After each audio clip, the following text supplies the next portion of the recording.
in front of the bakery, not the one all the way in Calle Ocho, no, right there. And soon enough, there was one on the 8th time I went around. Temptation in terms of the Bible, in terms of our spiritual walk with God.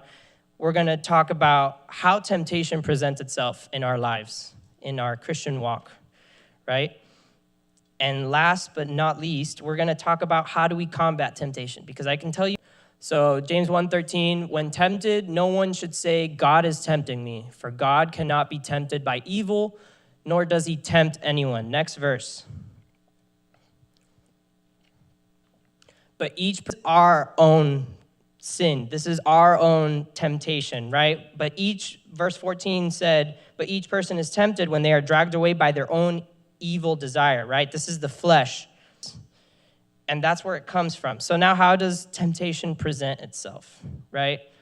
Satan, the tempter Jesus commanded us to do, to go around and make disciples of all nations.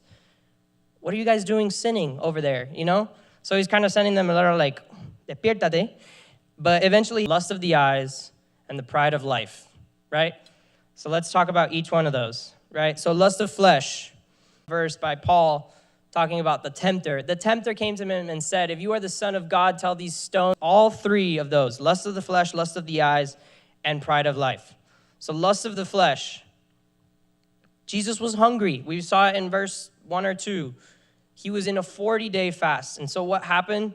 Satan tempted him in his weakest moment, when he was weak, when he was hungry. And he was like, oh, come here, make some bread, make a Panera, whatever you